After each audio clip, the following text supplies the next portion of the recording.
Captain Jung Kim yawned as his small patrol ship cruised through the dark space beyond Earth's moon. The stars shone bright against the black void. It was his 5th year with the Korean Space Defense Force, and most nights were quiet and boring. Another empty patrol, he said to himself, checking the ship's systems one more time. Then it happened. All screens in his cockpit flashed red. A warning sound blared through the small space. Unknown object detected. The computer's voice was calm despite the alarm. June sat up straight, suddenly wide awake. His hands moved quickly over the control panel. Computer, identify the object. Unable to identify. Object is not in database. Size calculation, extremely large. June's heart beat faster. This was not normal space debris or a lost satellite. He opened a channel to Earth Command. Earth Command, this is Captain Kim. I have detected an unknown object. It's big, really big, requesting instructions. Static filled his ears. No response came. Earth Command, do you copy? Still nothing but static. His communications were being blocked. A bright light suddenly filled his cockpit, forcing him to shield his eyes. When he looked up again, his small ship was being pulled towards something massive, a ship unlike anything humans had built. It was dark purple with strange, glowing lines across its surface. The alien ship was at least 100 times bigger than the largest Earth vessel. Computer, full reverse thrusters, Jun ordered. Thrusters not responding. Ship is caught in tractor beam. Jun tried every emergency procedure he knew. Nothing worked. His ship continued moving toward the alien vessel.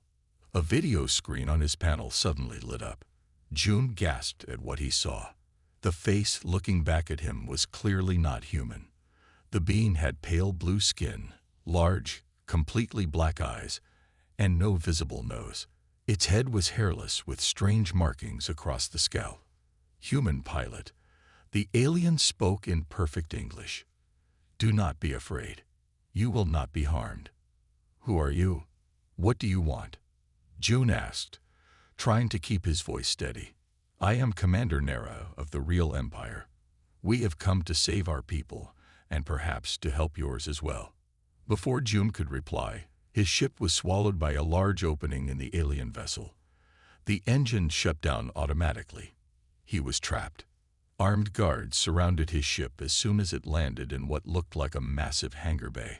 To his surprise, they looked almost human, except for their blue skin and unusual height.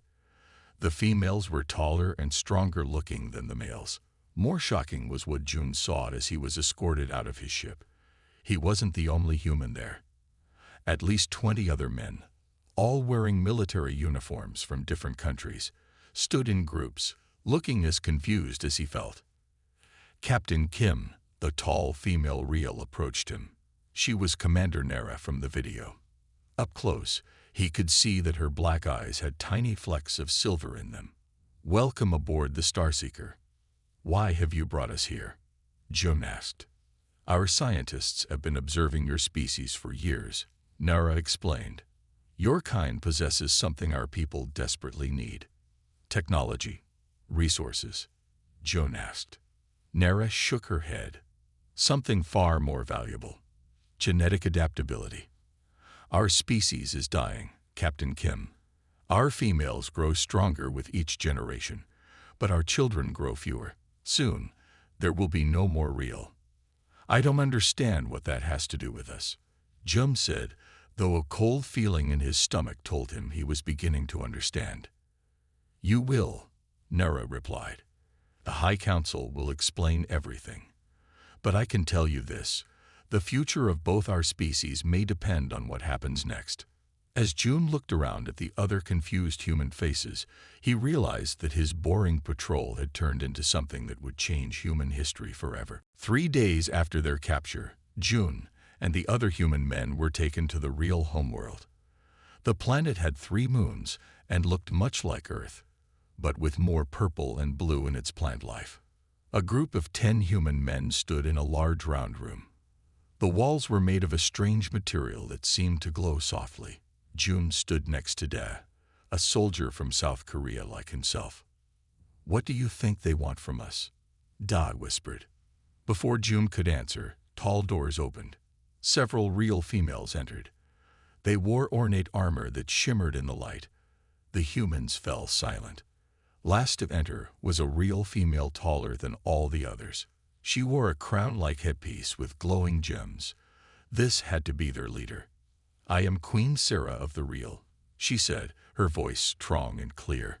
"You stand before the High Council of our people." She walked slowly, looking at each human. "Your species has drawn our interest for many reasons. You are young in space travel, yet you adapt quickly to new challenges. This quality is in your very cells." A screen appeared in the air beside her. It showed human DNA next to real DNA. "Our species is dying," Queen Sarah continued. "For 10 generations, our females have become stronger, faster, and more intelligent through our genetic programs. But there is a price. We have fewer children each generation. Soon, there will be no more real born." The screen changed to show declining birth rates. "Our scientists discovered something unexpected. Human DNA has unique properties. It adapts to challenges in ways ours cannot. We believe it may save our species." June's eyes widened as he finally understood why they had been brought here. "You want us to breed with your females," he said, speaking before thinking. The other humans gasped, but Queen Sarah simply nodded. "You understand correctly, Captain Kim. We propose a program of natural breeding between human males and real females." One of the human men, an American captain named Lee, stepped forward. "And if we refuse, then you will be returned to Earth unharmed," Queen Sarah said. "We do not force. That is not our way. But in exchange for volunteers, we offer knowledge." Another screen appeared showing advanced technologies, clean energy systems, medical devices, and weapons beyond Earth's development. "What you see is only a small part of what we would share with your world," she explained. "Technology that would end many of your planet's problems." The room was quiet as the humans looked at each other. June studied the real females. They were beautiful in a strange way, with their blue skin and tall, strong bodies. "I have questions," June said. "If children are born, what happens to them? Would they be prisoners?" "They would be treasured," Queen Sarah answered. "They would know both worlds and both parents if desired. They would be the bridge between our species." "And how do we know you won't use these children as weapons against Earth?" asked another human. Commander Nera stepped forward. "We seek allies, not slaves or soldiers to turn against you. Our enemies would become your enemies. Our survival would depend on each other." The humans began to discuss among themselves. Some were angry, others curious. June remained quiet, thinking. Later that day, the humans gave their answers to the High Council. Most refused and asked to return to Earth. But 5, including June, agreed to stay. "Why did you say yes?" Day asked June before leaving. June looked at the real females, especially Commander Nera, who had first contacted him. "Someone needs to build a bridge," he said simply. "And I want to learn more about them. Their technology could help Earth. And maybe we can help them too." As Da and the others prepared to return to Earth with news of the proposal, June and the 4 other volunteers were led to their new quarters on the real homeworld. A new chapter in human history had begun. June sat in his new living space on the real homeworld. The room was larger than his apartment back on Earth. The walls changed color based on his mood, currently a calm blue. A chime sounded at his door. June took a deep breath and pressed the panel to open it. Commander Nera stood there, no longer in her formal armor, but in simpler clothing. She looked almost nervous. "Captain Kim," she said. "May I enter?" "Please, call me June," he said, stepping aside. "And yes, come in." Nera walked in and looked around. She seemed too big for the human-sized furniture. "I have been assigned as your partner," she said directly. The matching was done based on genetic compatibility and psychological profiles. June nodded. He had expected this, but still felt his heart beat faster. I thought the commander of a starship would have more important duties, he said. Nera's lips curved slightly. Among the real, there is no higher duty than continuing our species. It is an honor to be selected. An awkward silence fell between them. Perhaps we should learn about each other first, June suggested. On Earth, people usually get to know each other before having children. A wise approach, Nera agreed. What would you like to know? They sat across from each other. Over the next hours, they shared stories of their lives. Nera told him of her childhood on the real homeworld, her military training, and her rise to commander. Female real are bigger and stronger than males, she explained. We are the warriors and leaders.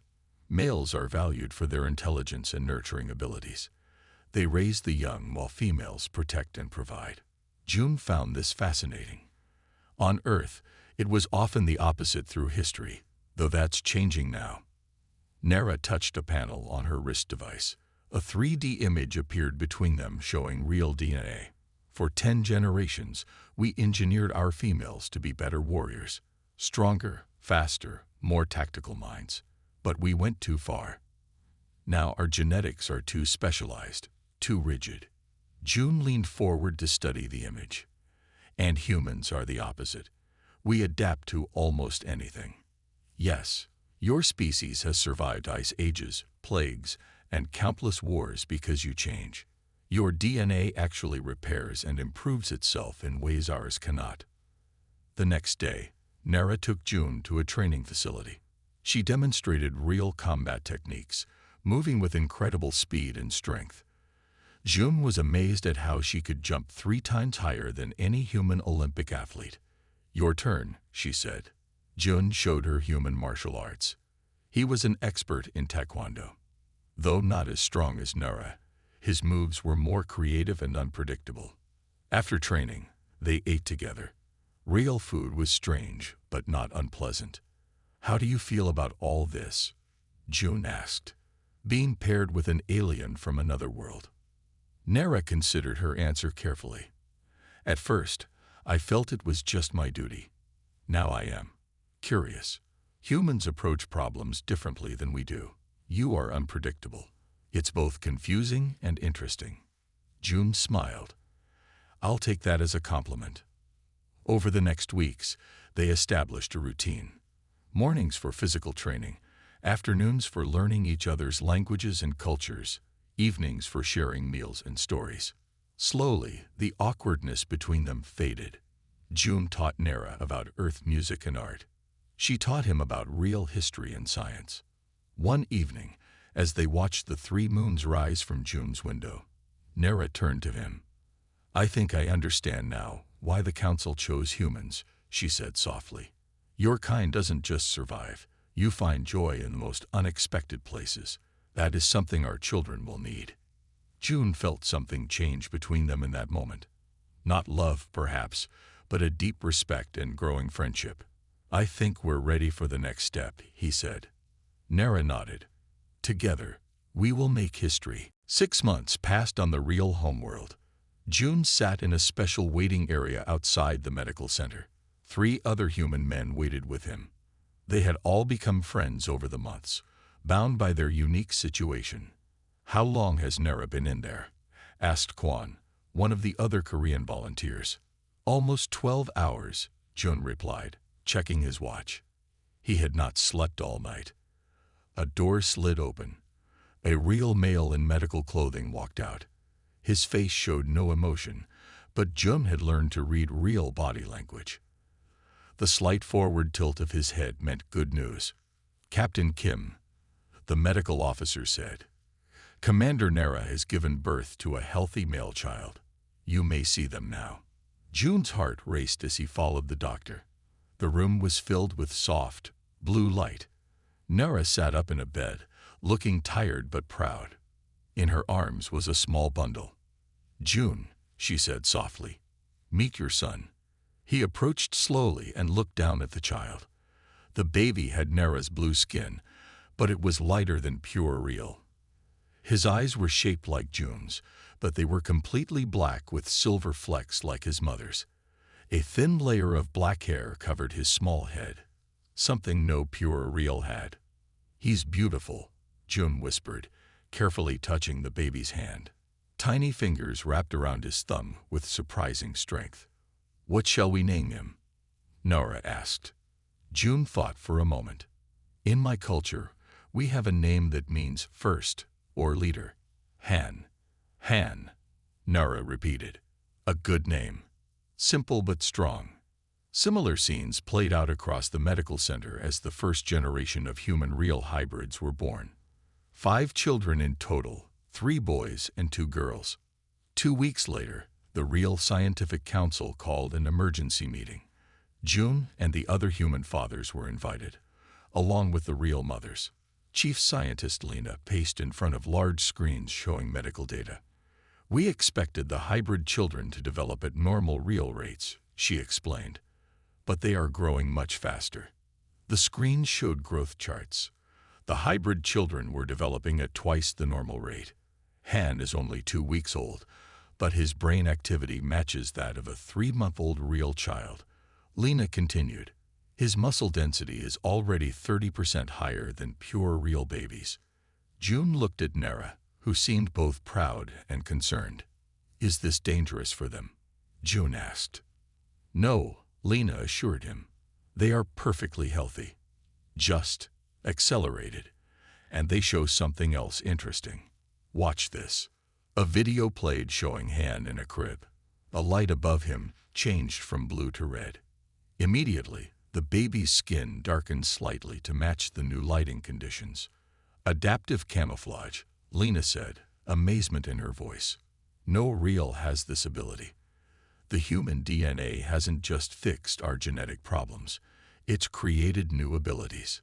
Over the next 3 months, all 5 hybrid children continued to develop rapidly. At 4 months old, they could already speak simple words in both real and human languages. Queen Sarah herself came to observe the children.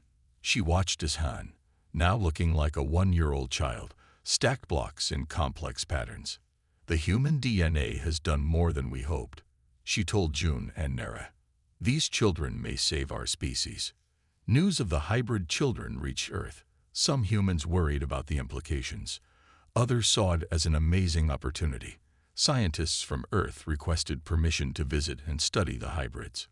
One night, as June watched Han sleeping, Nara joined him. "Do you regret your choice to stay?" she asked quietly. June shook his head. "Never. Han is amazing. He's the best of both worlds." "The other Rael look at him differently," Nara said. "Not as just a child, but as a symbol of hope. Some are even calling the hybrids our future warriors." June frowned slightly. "I don't want him raised just to fight." "Nor do I," Nara agreed, surprising June. "I want him to choose his own path. That is something humans value, yes." "Choice?" "Yes," June said with a smile. "I think our son will have many choices in his future." They didn't know then how important those choices would become. Alarms blared throughout the real capital city. June ran to the command center, where Nara was already looking at large screens showing space around their planet. "What's happening?" he asked, out of breath. "The Voth," Nara said, her face grim. "They've entered our system with a battle fleet." June had heard about the Voth from real history lessons. They were an old species who believed themselves superior to all others. They had fought the real before, centuries ago. The main screen showed alien ships, shaped like pointed diamonds. They moved in perfect formation toward the outer planets. Queen Sarah entered the room. Everyone stood straighter. "Report," she ordered. 20 Voth warships, Nara said. "They bypassed our outer warning systems." "How?" the Queen asked. "Unknown. They have new technology." A message alert sounded. The screen changed to show a Voth commander. The alien had gray skin with a hard, shell-like covering on its head and shoulders. Its eyes were small and yellow. "Real Queen," the Voth said, voice cold and mechanical. I am Supreme Commander Dex of the Voth hierarchy. Why have you entered our space without permission? Queen Sarah demanded. We have detected your genetic experiments, Dex replied. Our sensors show human real hybrid life signs on your world. June felt a chill. They knew about the children. Our relationship with humans is not your concern, the Queen said. It is when you create a new species that threatens the balance of power, Dex said. Our scientists have analyzed the data. These hybrids have dangerous potential. They must be destroyed. The screen went dark. The room was silent for a moment. Prepare all defense systems, Queen Sarah ordered, and send a message to Earth. We may need their help. Within hours, the real defense fleet moved to protect their homeworld. 12 warships formed a protective line around the planet. June found Nera preparing to board her command ship. I want to come with you, he said.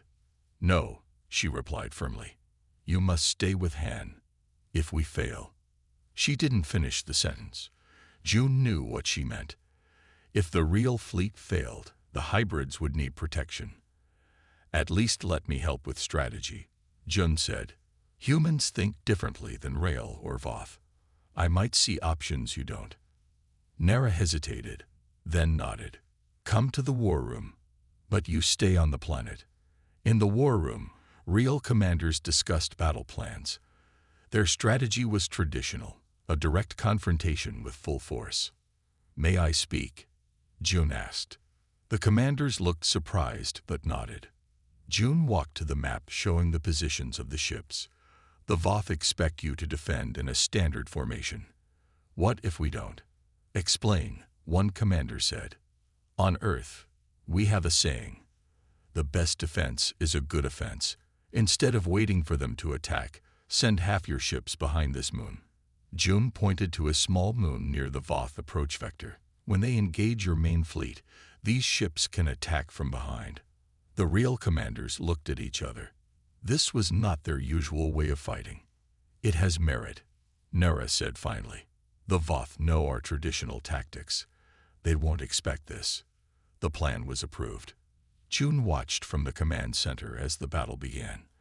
The Voth ships approached, firing powerful weapons at the real front line. Just as June had suggested, when the Voth were fully engaged, 5 real ships appeared from behind the moon and attacked from the rear. The surprise worked. 2 Voth ships were destroyed before they could turn to defend themselves, but the Voth recovered quickly. Their ships had stronger weapons than the real remembered.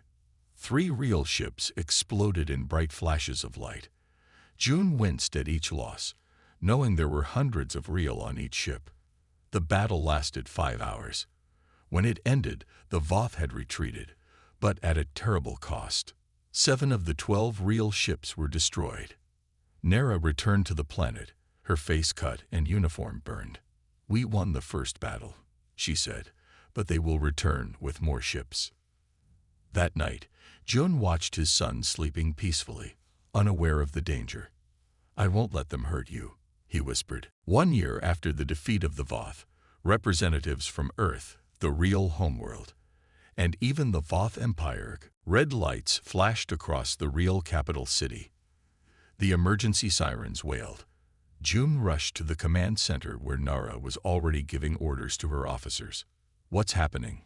June asked, his heart racing.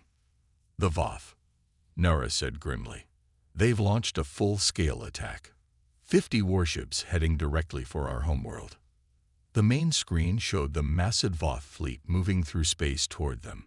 The real only had 20 ships left to defend their planet. Queen Sarah entered the command center. Her face was serious but calm. We cannot win this battle with ships alone, she said. Prepare the ground defenses. If they land, we fight on the surface. Nera turned to the Queen. My team has a plan. It's unusual, but it might work. Explain, the Queen said. The hybrids, Nera replied. They're physically ready for combat. Han has been training the others in his mixed fighting style. They're just children, June protested. A voice came from the doorway. We don't feel like children. Han stood there. At only 5 years old, he looked like a teenager now.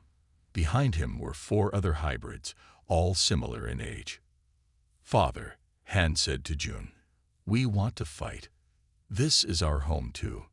Jun started to argue, but Nera put her hand on his arm. "Look at them," she said softly. "Really look." Jun studied his son and the other hybrids. Their eyes showed determination and intelligence beyond their years.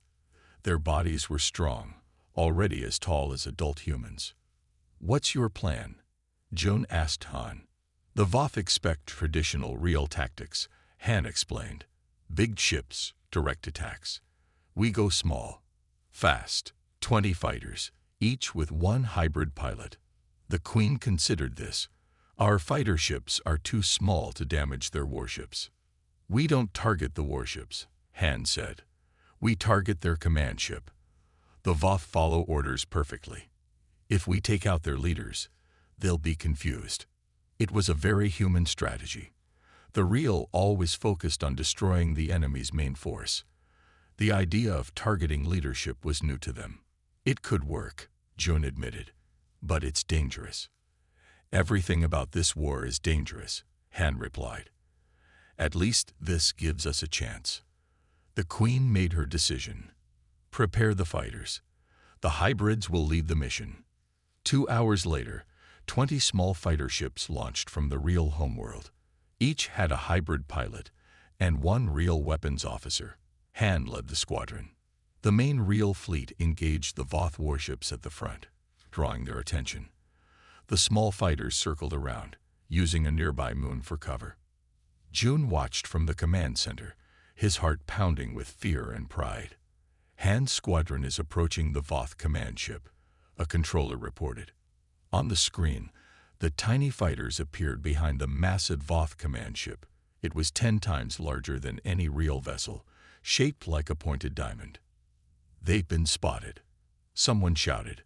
"Voth defensive systems activating." Laser fire lit up space around the small fighters. 2 of them exploded instantly. "Evasive maneuvers," Nora ordered into the communication system. But the fighters didn't scatter as expected. Instead, they formed a tight arrow formation with Han at the point.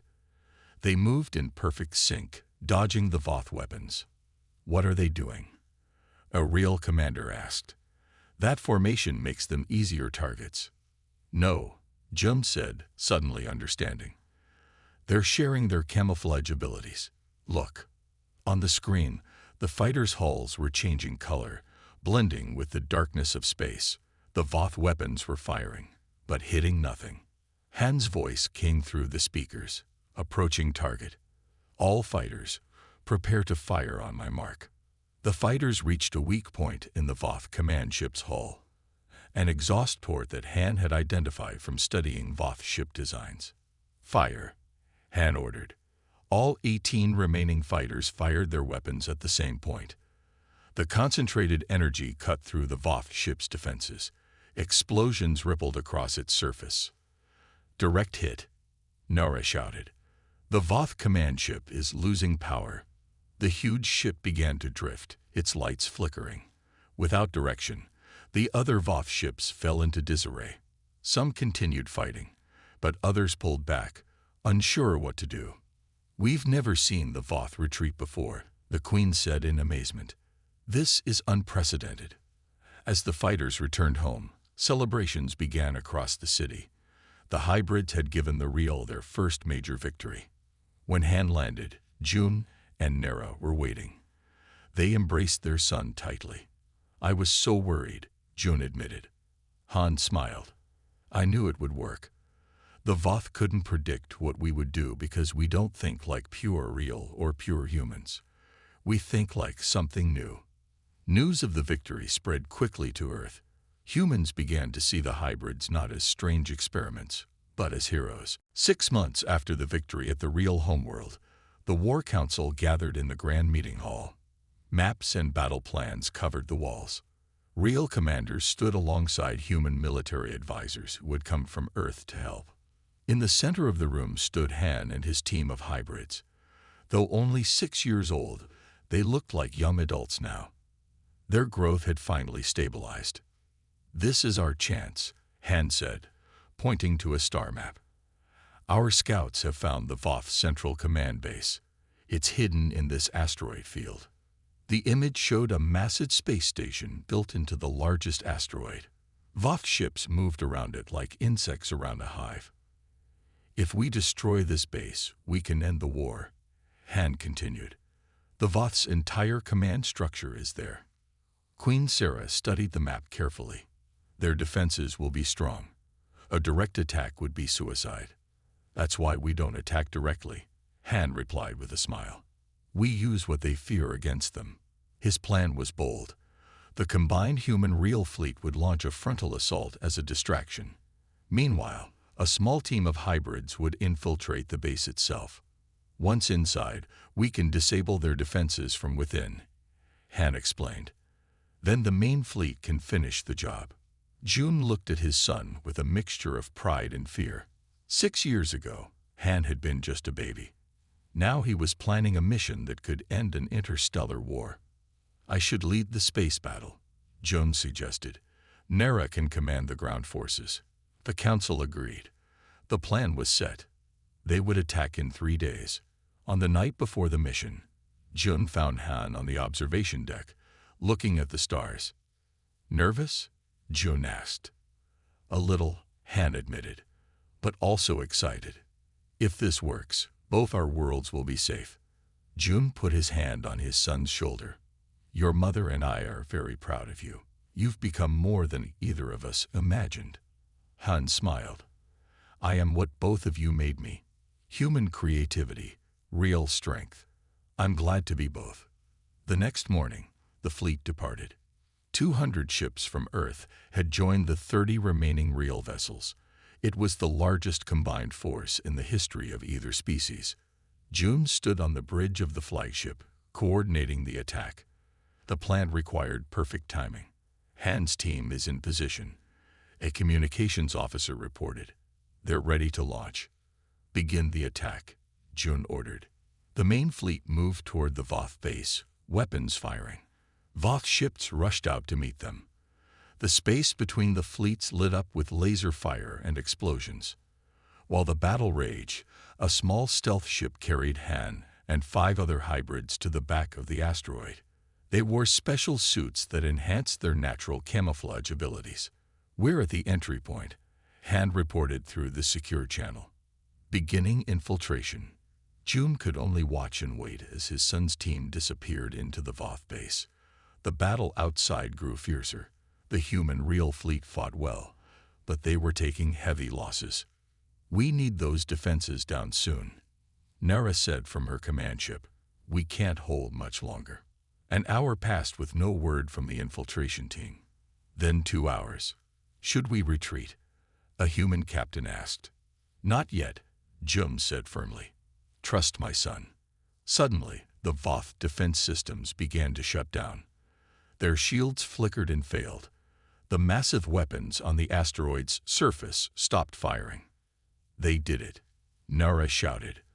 "All ships, target the base's power core." The combined fleet focused their fire on a single point. The asteroid cracked open, revealing the glowing power core inside. A massive explosion followed, sending shock waves through space. As the Voth base collapsed, a small ship launched from its ruins. It was Han's team, all of them alive. Without their command center, the Voth fleet fell into confusion. Some ships fought on, but most retreated into deep space. When Han's ship docked with the flagship, Jun was waiting. He hugged his son tightly. "How did you do it?" Jun asked. Han grinned. "They expected real strength or human technology. They didn't expect us to think differently. We didn't fight our way in. We talked our way in." Talked.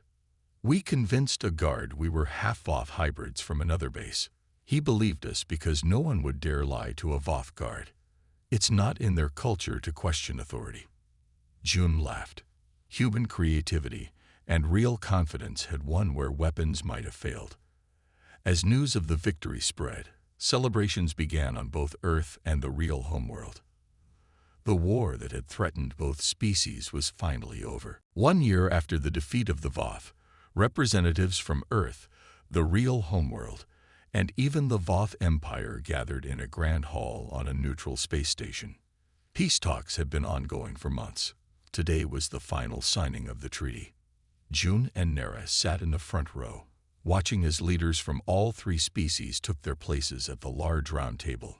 June had aged in the 7 years since he first met the real. Gray streaked his black hair. Beside him, Nera looked much the same, as real aged more slowly than humans. "I never thought I would see this day," Nera said quietly. "Three species who once fought, now talking peace." "We have Han to thank for much of it," June replied proudly. Their son would be speaking today. At 7 years old, Han had the body and mind of a young adult. He had been chosen to represent not just the hybrids, but a new view of cooperation between species. The Earth President spoke first, followed by Queen Sarah of the Real. Even the Voth Supreme Leader, who had replaced Commander Dex after the war, gave a short speech about a new era of understanding. Then Han walked to the center of the room. He stood tall, his light blue skin and human facial features marking him as neither fully real nor fully human. The room fell silent. 7 years ago, I was born as an experiment, Han began. The real needed human DNA to survive. No one expected we hybrids would become something new, something neither human nor real had seen before. He looked around the room, meeting the eyes of aliens and humans alike. The Voth feared us because we were different. They attacked because they were afraid of change. But change is not something to fear. It is how life grows stronger. The Voth Supreme Leader shifted uncomfortably, but did not object. Today, there are 120 of us hybrids. We are not simply human real children anymore. We are the first generation of a new species, and we request recognition as such. This caused whispers throughout the hall. Han raised his hand for silence. We don't wish to separate from our parent species. We want to be a bridge between worlds. With the physical strengths of the real and the adaptability of humans, we can help build a better future for all. Queen Sarah stood. What would you call yourselves, if not real or human? Han smiled. We have chosen the name Harmonians because we represent harmony between different worlds. The Earth President nodded slowly. And what rights do the Harmonians request? The same as any sentient species, Han replied. The right to self-determination, the right to choose our own path. Some of us wish to be warriors, others scientists or artists or explorers. We ask not to be seen as only soldiers or experiments. June felt tears in his eyes. His son had grown into a wise leader. After hours of discussion, all three species signed the treaty. It included formal recognition of the Harmonians as a new independent species with full rights in all three territories. As the ceremony ended, Han found his parents. I'm proud of you, Jum said, hugging his son. You've achieved more in 7 years than most do in a lifetime. What will you do now? Nora asked. Lead your people. Han shook his head. We don't need a single leader. We each have our own dreams. Mine is to explore. There are more species beyond our 3 worlds, more people to meet and understand. And what about us? June asked, taking Nera's hand in his. Your mother and I aren't getting any younger. Well, I'm not anyway. Han smiled. I was hoping you would both join me. We could be the first family exploration team. There's a whole galaxy out there. That night, looking at the stars from the observation deck, Jum thought about his journey. From a lonely space patrol to becoming part of something that changed the course of 3 civilizations. Do you regret any of it? Nora asked, reading his thoughts as she often did now. Not a single moment, Jun replied. We didn't just create super soldiers, we created a new future. Han joined them, pointing to distant stars. Our future, he said simply. Together, the family looked out at the universe, ready for whatever adventures waited among the stars. The end.